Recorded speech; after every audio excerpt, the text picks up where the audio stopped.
Então vamos abrir a palavra de Deus agora. Quero ler 2 textos com os irmãos hoje à noite, trazer uma palavra para o seu coração. O primeiro está no Sermão do Monte, Mateus 7, versículos 7 e 8. Mateus 7, 7 e 8, e vamos ler então esse texto. Vamos ler esse texto, Mateus 7, 7 e o versículo 8. O texto vai ser colocado no telão, você pode acompanhar o texto no telão também, quem não trouxe a Bíblia, e vamos ler juntos, assim, vamos ler juntos o versículo 7. Pedi, vamos lá, lê comigo. Pedi e dar-se-vos-á, buscai e achareis, batei e abrir-se-vos-á. 8. Pois todo o que pede recebe, o que busca encontra, e a quem bate, abrir-se-lhe-á. Agora vamos para Lucas 18, Lucas capítulo 18. Porque esses 2 textos, eles são casados. Eu quero fazer um paralelo nesses 2 textos. Lucas capítulo 18, eu vou ler de 1 a 7. Versículo de 1 a 7. Lucas 18, versículo 1 até o 7. Então diz assim: disse-lhes Jesus uma parábola sobre o dever de orar sempre e nunca esmorecer. Havia em certa cidade juiz que não temia Deus, nem respeitava homem algum. Havia também naquela mesma cidade uma viúva que vinha ter com ele dizendo: julga minha causa contra o meu adversário. Ele, por algum tempo, o juiz não a quis atender, mas depois disse consigo mesmo: bem que eu não temo a Deus, nem respeito homem algum, todavia, como esta viúva me importuna, julgarei a causa dela, para não ceder que por fim venha a molestar-me. Então disse o Senhor: considerai no que diz esse juiz iníquo. 7. Não fará Deus justiça aos seus escolhidos, que a Ele clamam dia e noite, embora pareça demorado em defendê-los? Pai, aqui está a Tua palavra diante dos nossos olhos. Obrigado pela Bíblia, Pai, pela liberdade que nós temos de ler a Bíblia, de ter um lugar como este, abrir as portas, como nós vimos ontem, bater em porta, falar com as pessoas, podemos estar no rádio, na televisão. Senhor, obrigado pela liberdade que nós temos nesse país, por enquanto. Ajuda-nos, Pai, e toma conta dessa nação. Senhor, o Senhor tem que agir no Teu sobrenatural sobre a nação brasileira. Tem misericórdia de nós, Senhor amado. Só o Teu milagre, nada mais. E ministra agora a Tua palavra no nosso coração. E que as palavras dos meus lábios, o meditar do meu coração, sejam agradáveis na Tua presença. Deus meu, rocha minha, Redentor meu. Amém e amém. Irmãos e irmãs, eu quero falar hoje sobre a insistência recompensadora. Que eu estou olhando para 2 textos que nós aprendemos que nós temos que insistir no que nós nos propomos a fazer. Primeiro texto, o Senhor Jesus, Ele está, na verdade, nos encorajando a pedir, a bater e a buscar. Ele diz: porque todo o que pede recebe, todo o que busca encontra, e todo o que bate, a porta será aberta. Então você não pode desistir. E o grande problema do ser humano é desistir. Nossa grande dificuldade é continuar, é não olhar para trás, não olhar para o lado, não olhar para as circunstâncias. Nós temos dificuldade de continuar. E Jesus está dizendo: não podemos retroagir, é insistir. E na vida cristã, meus irmãos, não é que Deus seja surdo. Deus não é surdo. Deus não é surdo.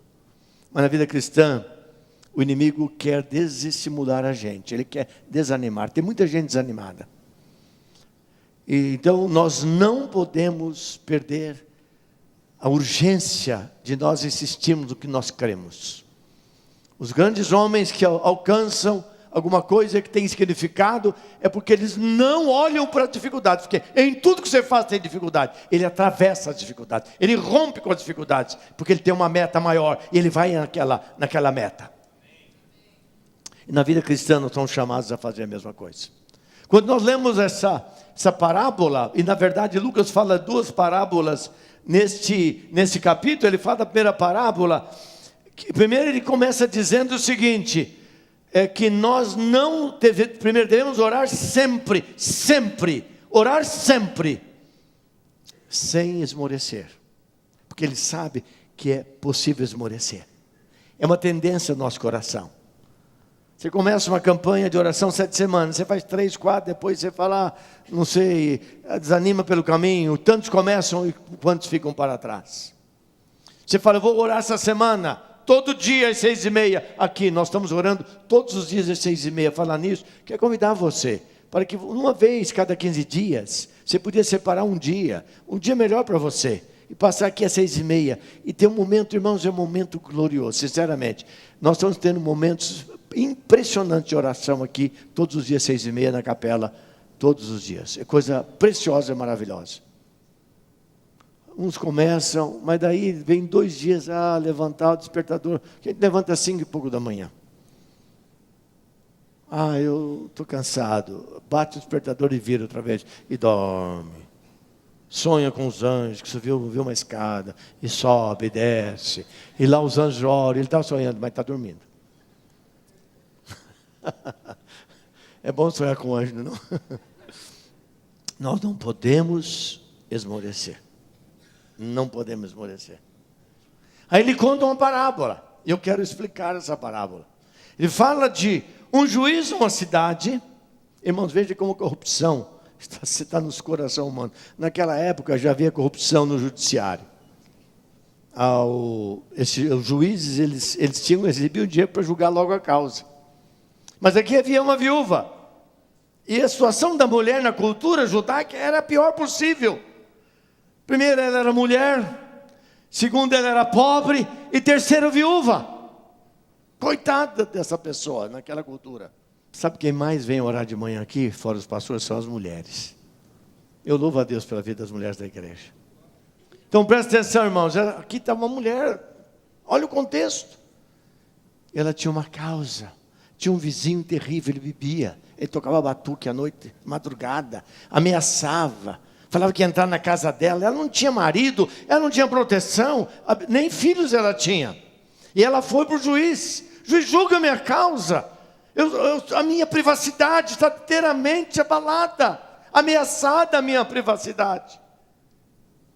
E o juiz diz, olha, eu não temo a Deus, estou nem aí com Deus, e não dou bola para homem nenhum. Demorou para julgar a causa. Um dia, esse homem decidiu, olha, para essa mulher não ficar vindo aqui todo dia no meu gabinete, batendo na minha porta para julgar, eu vou julgar a causa dela. Aí Jesus está dizendo aqui o seguinte, olha, considerai o que o juiz está dizendo. Qual é a consideração? Se um juiz iníquo, se um juiz pagão, foi capaz de atender o pedido dessa mulher, quanto mais o Senhor nosso Deus, que é todo poderoso, que nos ama, que nos quer bem, que quer ver milagres na nossa vida, na nossa casa, há de responder às nossas orações. Então, meus irmãos, minhas irmãs, Deus vai responder todas as nossas orações. E o texto diz, como que o versículo 7, não fará Deus justiça aos seus escolhidos, que a Ele clamam dia e noite pela oração. Muito mais Deus responde a nossa oração. Queridos, não virá avivamento sem oração. Diga para o seu vizinho, sem oração não há avivamento. Diga para o seu vizinho. Sem oração não há avivamento. Eu louvo a Deus pela sua presença aqui nos cultos. Eu louvo a Deus pela sua vida aqui nos cultos, meu irmão, minha irmã. Louvo a Deus que você vem todo domingo aqui, está engajado na célula. Mas só assistir culto não virá avivamento. Deus quer usar a nossa vida. Deus quer fazer você um instrumento nas mãos dEle. Deus quer trazer milagre na sua vida. Deus quer agir de maneira sobrenatural na sua casa. Ele quer operar com cura. Ele quer operar com libertação. Ele quer dar provisão na sua vida. E não há nada que vai impedir o Senhor agir no sobrenatural, no espírito de oração, dependência e busca do seu poder. Você quer nisso ou não? Esta é a verdade da palavra de Deus, meus irmãos, minhas irmãs. Então Jesus aqui, ele não está Ele não está nos dando um modelo do juízo, mas Jesus está nos dando aqui um modelo que nós devemos ser como essa viúva.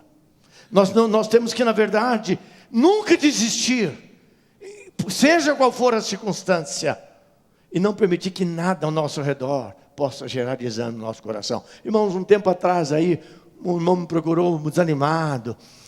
Venusinho, eu estava pensando que eu ia ser eleito para um cargo aqui na igreja, dei meu nome, etc. Mas parece que eu não estou sendo visto com simpatia. Eu até pensei em sair da igreja, largar tudo para lá, etc. Se eu não fosse uma pessoa assim mais antiga da igreja, eu saía da igreja. Vejam só onde que as pessoas colocam o foco do seu coração. Elas colocam, infelizmente, na periferia, nas coisas que não são importantes, naquilo que não nos edifica. Nós precisamos centralizar no nosso coração a vida de Cristo, o poder de Cristo, a promessa do Evangelho, o milagre e a esperança que só Ele traz para o nosso coração, e não olhar para coisa nenhuma. Ninguém vai me impedir de caminhar, ninguém vai me estimular a avançar, ninguém vai impedir que eu possa experimentar o que Deus tem para a minha vida. É isso que Jesus está nos ensinando aqui hoje à noite, meus irmãos e minhas irmãs. A insistência recompensadora. Não vou abrir mão. Vou fazer uma afirmação aqui. Creio que muitos aqui de nós temos situações que são meio insolúveis. Creio que há pessoas aqui que estão há algum tempo já lutando por uma situação e você não tem visto solução para essa situação. Eu quero dizer uma coisa para você, meu irmão, minha irmã. Se esse for o seu caso, olhe para a palavra, olhe para esse texto, olhe o que Jesus está nos ensinando. E vamos continuar visualizando o sobrenatural de Deus. E não vamos permitir, em hipótese alguma, que o milagre de Deus não virá sobre essa situação. Deus é todo poderoso. O Espírito Santo age. E Ele quer fazer coisas tremendas na nossa vida. A pior coisa que tem, irmãos, é nós vivemos na religiosidade. Nós temos que romper com isso, experimentar a essência da presença do poder de Deus na nossa vida e no nosso coração. Eu não vou ser dirigido por ninguém, porque alguma pessoa, algo que alguém me disse, alguém me falou. Isso não vai me tirar do foco. Senão essa mulher aqui, ela teria desanimada, totalmente. Jesus não teria dito o que Ele disse. Ele está dizendo aqui, batei, abrir-se-vos-á, buscar e encontrareis, pedi e dar-se-vos-á. Esse é o grande ensino de Deus para o nosso coração hoje à noite. O texto, na verdade, quando Jesus escreve, quando Lucas registra o Evangelho, e quando disse Jesus essa parábola foi contada por Jesus Cristo, como a segunda parábola também, do fariseu, do publicano, como ele ouviu a oração de um homem que não era religioso, e não ouviu a do religioso, por causa da atitude do coração do não religioso, porque no coração dele havia sinceridade, no outro só tradição, só religião. E Jesus responde à oração daquele publicano que disse, se propício a mim, pecador, ó Pai. Eu preciso da tua misericórdia, ó Pai. Preciso da tua assistência, ó Pai, na minha vida e no meu coração. Enquanto o outro batia no peito, obrigado, ó Pai, porque eu não sou como os demais. Obrigado, Pai, porque eu faço isso. Obrigado, Pai, porque eu dou isso. Obrigado, ó Pai, porque eu faço jejum toda semana. Batia no peito. Jesus disse que esse saiu sem justificação, mas o outro que estava lá, até misericórdia de mim, Senhor, eu preciso muito da tua ajuda. Jesus disse que esse saiu justificado. Mas aqui está o grande estímulo, Jesus, quando Jesus nos dá. O que Jesus quer dizer aqui? Jesus estimula os seus discípulos à oração de maneira extraordinária. E o Senhor Jesus, presta atenção, Ele é prático. O Senhor Jesus, Ele é categórico. O Senhor Jesus é impressionante. E Ele diz, é para pedir, é para buscar, é para bater e a porta será aberta. E o resultado é esse, quem pede recebe, quem busca encontra e quem bate, a porta será aberta. Aleluia, você crê nisso ou não? As portas serão abertas. Esse é o ensino que Deus traz ao nosso coração. Irmãos, aqui há duas verdades que eu quero que você guarde no seu coração, nesse momento da reflexão desse texto no nosso coração. Primeiro, é que nós vamos ter um compromisso renovado com Cristo e com a oração. Sem oração não tem avivamento, meus irmãos e minhas irmãs. Sem essa dependência dele. Porque na oração nós somos mudados. Nossa oração não muda Deus. Deus muda a gente quando nós oramos. Então quem não ora não é mudado. Ele não é moldado, ele não é ajustado. Deus vai quebrando o nosso coração. Então vamos reconhecendo como nós somos falhos, nós somos fracos, nós somos insignificantes da presença de Deus, o quanto Ele fez por nós, quanto Ele tem feito por nós, quanto Ele quer fazer por nós, Ele vai moldando, Ele vai gerando algo novo no nosso coração. Então, primeiro, esse compromisso com Jesus com a oração. Em segundo lugar, é uma fé perseverante.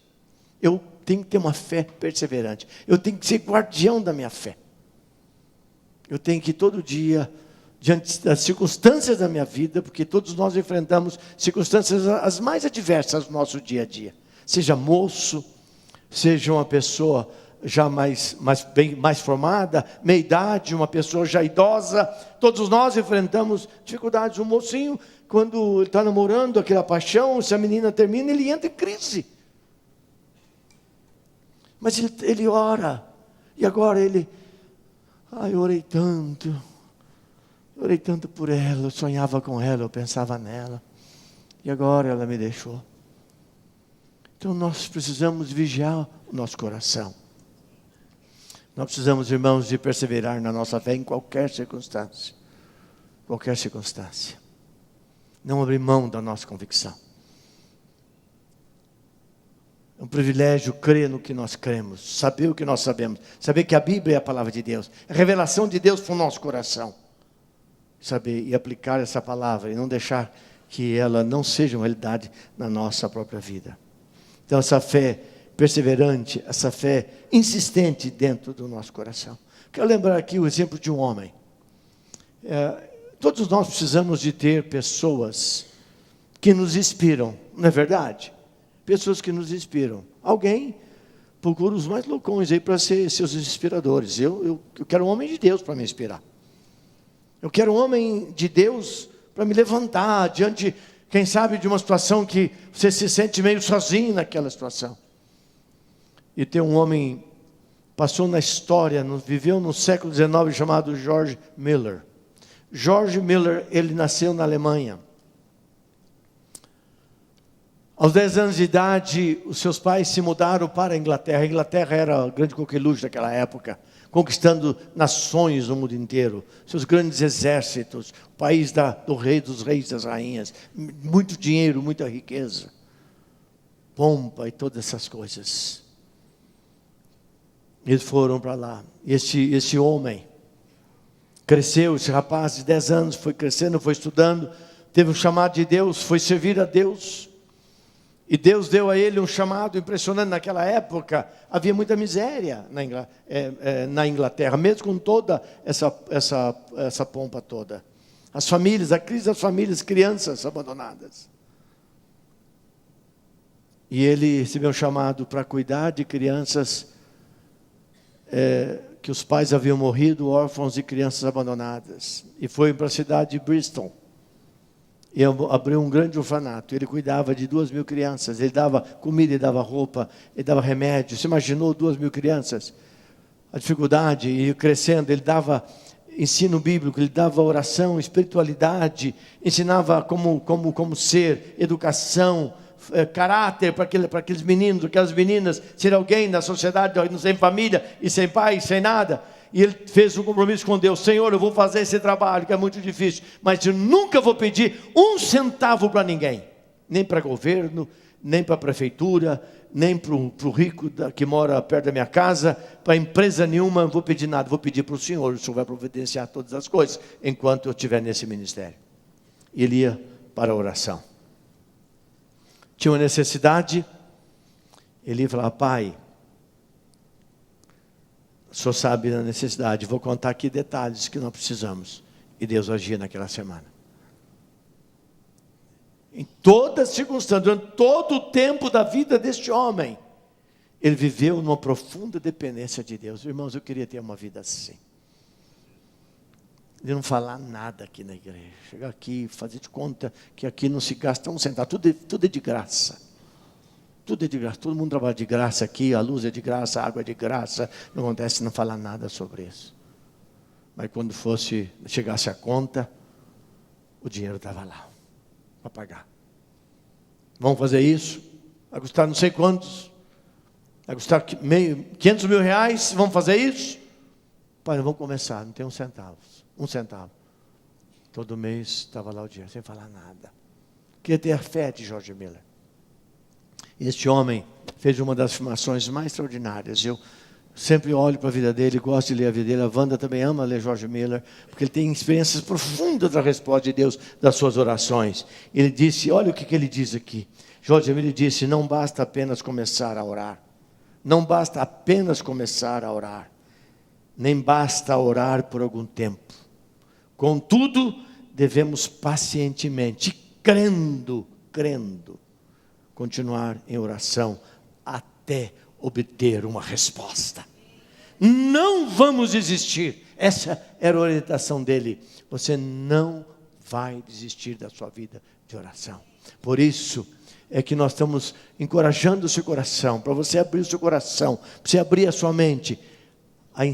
Há uma insistência que ela é recompensadora, porque nós estamos lidando com Deus. Nós estamos falando com aquele que é dono de todas as coisas, aquele que pode todas as coisas, aquele que age no sobrenatural, aquele que tem poder para fazer milagres. Hoje, sobre a situação mais crítica, confusa e difícil da nossa vida, mas Ele está ali para operar o seu milagre e vir com a sua resposta à nossa necessidade. Daniel capítulo 10. Daniel é um profeta extraordinário. Daniel era um moço exemplar, um homem de oração, um jovem de oração, que morava em Jerusalém. Nabucodonosor sitiou com seu exército a cidade de Jerusalém e tomou conta, venceu o exército de Jerusalém. E ele levou como exilado as melhores coisas, ele levou tudo de bom que Israel e Jerusalém possuía. Ele levou a melhor equipe das pessoas, e foi Daniel para lá. Levou Daniel, mas levou o Deus de Daniel junto. Que o crente, irmãos, o homem de Deus, não importa onde ele está, o Deus está com ele. Ele não fica na casa dele, não fica dentro do templo no domingo. Aonde ele vai, o Senhor está com ele. E aonde ele está, esse Deus opera. E ele estava lá, Deus deu a ele entendimento, sabedoria como ninguém mais. Ele tinha 10 vezes mais capacidade que os maiores sábios daquela época. De entendimento, de interpretar tantas coisas. E Deus tinha uma revelação para dar, através dos anjos, a Daniel. Ele começou a orar. E a resposta não vinha. Ele precisava de ter um entendimento, não vinha a resposta. Ele precisava do milagre, não vinha a resposta. E diz, capítulo 10, versículo 12 e o versículo 13, eu leio e diz assim: então me disse o anjo, não temas, Daniel, porque desde o primeiro dia em que aplicaste o coração a compreender e a humilhar-te perante o teu Deus, foram ouvidas as tuas orações, e por causa das tuas orações é que eu vim. Versículo 13, mas o príncipe do reino da Pérsia me resistiu por 21 dias. Porém Miguel, o anjo do poder, um dos ministros, dos primeiros príncipes, veio para ajudar-me, e eu obtive vitória sobre os reis da Pérsia, e trouxe agora o recado que Daniel precisava, e possivelmente o que Daniel estava esperando era o entendimento das últimas coisas. Deus estava falando com Daniel o que ia acontecer no final dos tempos, e aquelas 70 semanas que está no final do livro de Daniel. Agora presta atenção, irmãos, ele orou por vários dias, ele orou 2 semanas inteiras. E só no final da 3ª semana. Agora minha pergunta é esta, que o texto pergunta para nós o seguinte: o que teria acontecido se Daniel tivesse desistido, se ele não tivesse insistido na oração? Se ele chegasse no 20º dia e falasse: hoje é no meu calendário 20 dias que eu estou orando, acho que não tem resposta, é melhor eu esquecer o que o Senhor quer falar comigo. Daniel, ele não teria experimentado, ele teria perdido a resposta que Deus desejava lhe dar. Mas ele foi insistente na oração, porque houve um bloqueio, houve uma guerra de anjos. Gabriel vinha com o recado, o demônio, Lúcifer e seus demônios lutando contra, até que Deus envia Miguel. E Miguel destrói a força do mal e libera Gabriel, e vem a resposta. Mas pela insistência recompensadora da fé deste homem que sabia que podia confiar inteiramente no nosso Deus. Você quer nisso, não? Por isso nós temos que perseverar, irmãos. Esse é o ensino. Pedi e dar-se-vos-á. Buscai e encontrareis. Batei e as portas serão abertas. Quem pede, recebe. Quem busca, encontra. E a quem pede, abrir-se-lhe-á. E Jesus então conta essa parábola sobre o dever de orar sempre e nunca esmorecer. Um dos grandes homens da história da obra missionária, quem estuda missiologia tem que estudar a vida de William Carey. William Carey viveu no século XVIII na Inglaterra. Esse moço, o pai dele falou: hoje é um bom negócio fazer sapatos. Naquela época você pregava, era sapato com prego. Você lembra? Alguém aqui da época que se ia usando sapato e o preguinho subia e fazia buraco na sola do pé da gente? Eu sou dessa época. Gente, estou ficando velho hoje, porque hoje é tudo costurado. Eu pego o sapato hoje tudo costurado, um sapato costurado. Naquela época era no prego, ele ficava lá. Então na frente dele tinha um mapa-mundi, William Carey. E ele pregando, fazendo sapato, olhava no mapa-mundi. Os seus olhos foram direcionados para a Índia. E ele sentiu o chamado e Deus falou: você vai para a Índia. E o coração dele, ele sonhava com a Índia, ele pensava na Índia.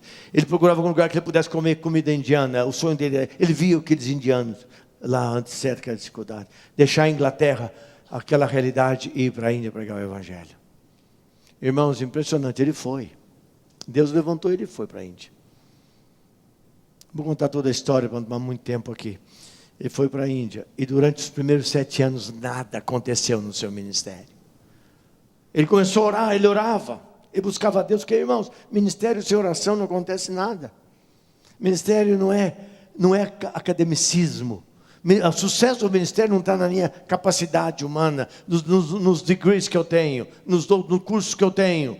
Mas é a comunhão com Deus, é a presença de Deus, é a revelação de Deus, a dependência dEle, poder do Espírito Santo na minha vida, direcionamento dEle, porque Ele sabe aonde Ele vai nos levar, e Ele quer nos levar no melhor lugar que existe, enquanto nós estamos juntos aqui na terra. Se quer nisso, diga amém.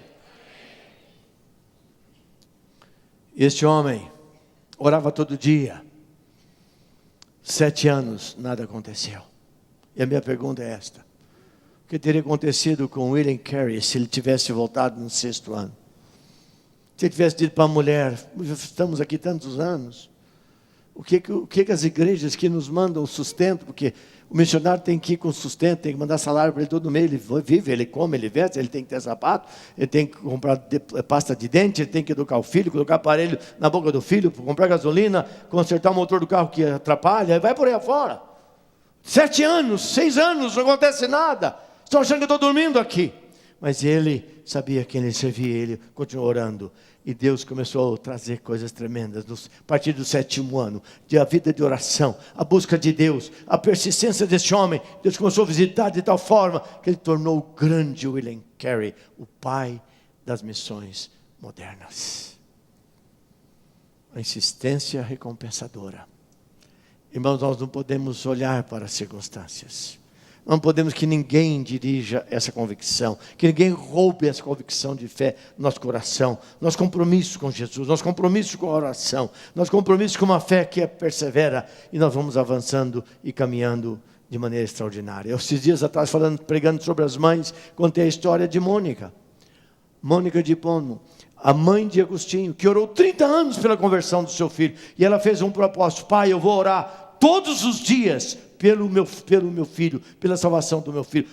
Eu só vou parar de orar o dia que o Senhor converter o meu filho. Irmão, não era aquela oraçãozinha que ela esquecia e sentava e falava: pai, estou lembrando de Agostinho, olha a situação dele, esse menino está dando dor de cabeça, eu não sei o que eu faço. Oração intercessória, oração intensiva, oração de fé. E depois de 30 anos, Deus toca no coração de Agostinho, muda a vida daquele homem, fez o maior teólogo da história da humanidade. Agostinho é base de toda a base teológica, de todos os pensamentos teológicos que existem no mundo, veio da cabeça deste homem, um homem extraordinário, fruto da insistência, da oração persistente, da fé. É o que Jesus disse: quem pede recebe, quem bate a porta será aberta, quem busca encontra, porque essa parábola é sobre a oração, de orar sempre, sem esmorecer. Fui pastor em São Paulo, eu era mocinho naquela época. Eu cheguei, casamos muito cedo, a Wanda e eu tinha 23 anos de idade, quando nós nos casamos, a Wanda tinha 22 anos. Ela parece bem mais mocinha do que eu, mas é só um ano mais nova do que eu. Porque eu cuido bem da minha esposa. Esposa, quando é bem cuidada, ela remoça, sabia? Então, marido, você quer uma esposa sempre jovial, cuida bem dela. Ama bastante a sua esposa.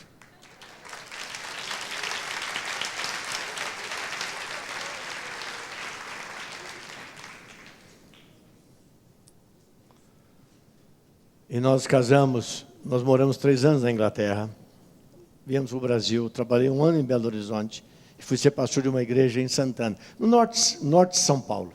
Santana, norte de São Paulo, nós tínhamos um templo ali, pertinho da Cruzeiro do Sul, Leite de Moraes com o Cruzeiro do Sul. E conheci ali um casal impressionante.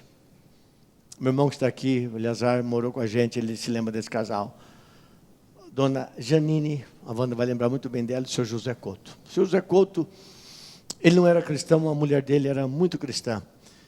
E ele não permitia que domingo ela saísse para os cultos, nem à noite, para nenhuma reunião, nenhuma célula, nada disso. A única reunião que ela podia participar é a reunião das mulheres, que era sempre à tarde, às quintas-feiras. Ele estava trabalhando e ela ia para a reunião das mulheres. Quando ele chegava, ela estava em casa.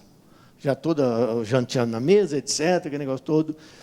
Né? E se ele perguntasse, ela falava, que não, ela não falava nada. E um dia falou, vendo os ninhos, fui visitá-la.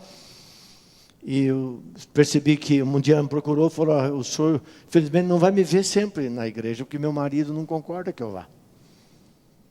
Eu estou orando por ele já há 15 anos, ela disse.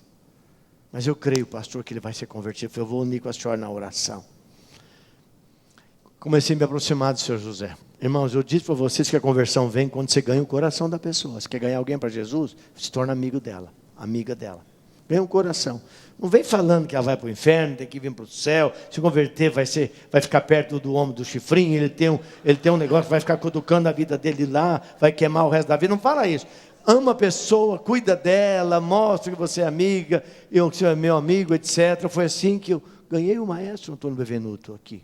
Foi o maestro regente da Orquestra Sinfônica. Me aproximei dele, fui amigo dele. Ganhei o coração dele. Ganhei ele para Jesus, batizei ele, a casa dele, e ele foi regente do coral da igreja vários anos aqui. Ganhando o coração. Quer ganhar alguém para Jesus? Ganha o coração. Fiquei amigo do seu José Couto. Ia na casa dele, tomava café com eles. Nunca chamei para ir na igreja. E um dia ele falou: o senhor foi o único pastor que é meu amigo e não me chamou para a igreja. Eu falei: não, senhor José, nós somos amigos. O senhor, eu gosto do senhor. Eu venho aqui porque o senhor eu tenho admiração pelo senhor José. Eu fiquei amigo dele, ele ficou amigo meu. Irmãos, fazendo a história curta.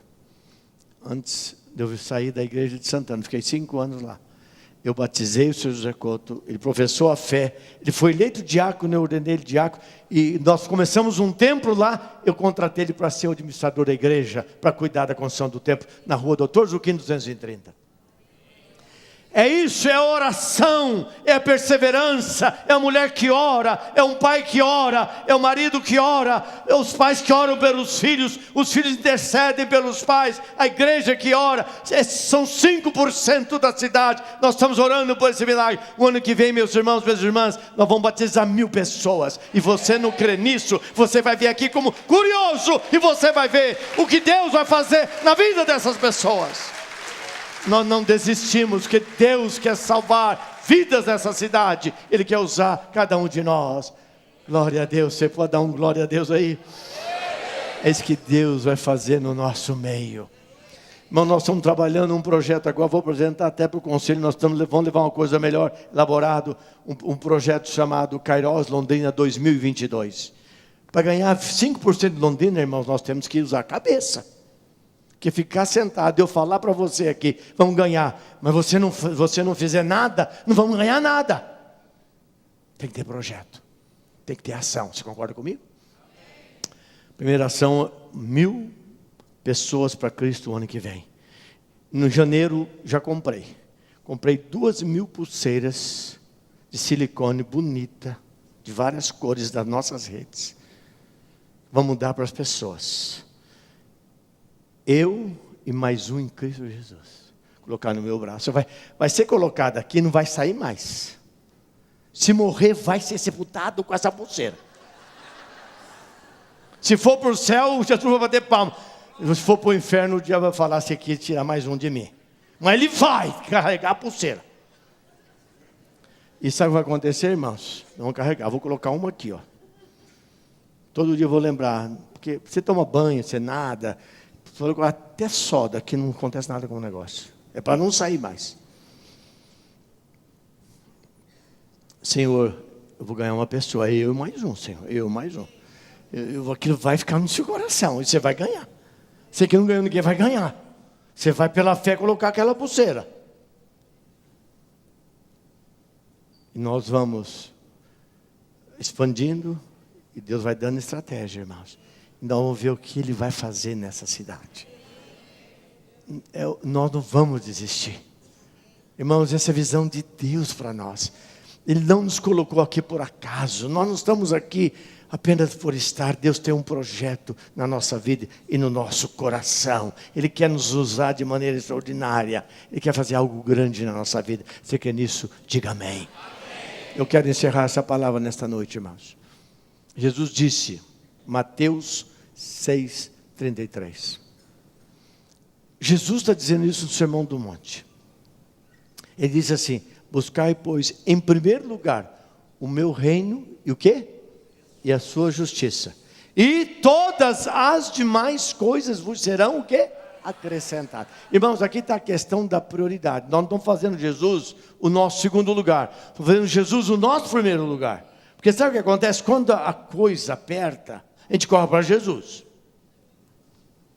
Porque Jesus não é a nossa primeira opção. Jesus não é a nossa prioridade. Jesus precisa ser a nossa prioridade. Quando Jesus é a nossa prioridade, irmãos, em primeiro lugar é Ele. Ele estando aqui, tudo vai saindo do projeto dele na nossa vida. E Ele vai prosperando e abençoando. Qual é o contexto desse versículo? O que comeremos, o que beberemos e com que nos vestiremos. Essa era a preocupação. Jesus está falando sobre a quietude do coração humano. Aí ele fala, olha, os passarinhos têm os seus covis, têm os seus ninhos. Olha os lírios do campo como são lindos. Vocês não devem ficar preocupados com o que vocês vão comer, beber e vestir. Porque o Pai, vosso Pai Celestial, Ele cuidará de todos vocês, todos vós. Aí ele diz, buscai, pois, em primeiro lugar, coloca o texto aí. Buscai, pois, em primeiro lugar, o reino de Deus e a sua justiça. E todas estas, que coisas são estas coisas? O que beber, o que comer e o que vestir. Você não sobrevive sem água, você não sobrevive sem alimentação, sem comida. E com o que vestir, irmãos, é o nosso trabalho, é a nossa casa, é o nosso carro, é as condições decentes de uma vida que temos que ter aqui nessa terra. Ele está dizendo que Ele vai prover. Se Ele está em primeiro lugar, se Jesus Cristo é a prioridade na minha própria vida, eu não terei nenhum problema com o que eu vou beber, comer e aquilo que eu vou me vestir, que é a condição para poder viver de maneira decente aqui na terra. Jesus não disse, vou fazer de você um grande milionário. Vai dizer, você vai ter uma vida decente e abençoada. Porque, irmãos, nós não precisamos de muita coisa para viver. Mas nós precisamos de um básico que você pode andar, viajar, mudar de carro, morar num apartamento decente, educar seus filhos, colocar aparelho nos dentes deles quando começa a nascer dente torto, e você ter uma condição digna para viver aqui neste mundo. Jesus está dizendo, é só me buscar. Não me faça segunda opção. E o grande problema nosso, que acontece, irmãos? Nós começamos a correr atrás das coisas. Corremos atrás das coisas. E aonde Jesus está? Em segundo lugar. A gente corre, se mata atrás das coisas. Parece que as coisas não caminham bem. Aí você junta um monte de coisa, mas você não é feliz. Quantas pessoas têm muita coisa e é infeliz? Nada dá certo na vida delas. Conheço muitas pessoas assim. Muitas pessoas assim. Mas quando nós temos em primeiro lugar o reino de Deus, todas essas coisas nos serão acrescentadas.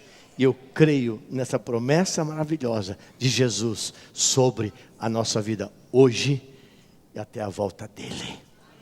Pai, acrescenta a tua palavra no nosso coração nesta noite. Levanta aqui, Pai, um povo corajoso. Levanta aqui, Pai, um povo de fé. Que o nosso coração esteja em Ti. Pai, que as Tuas promessas, elas sejam verdadeiras na nossa vida.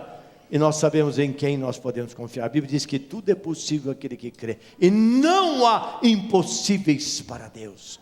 E tomamos posse dessas promessas na nossa vida, nesta noite, no nome de Jesus. Amém?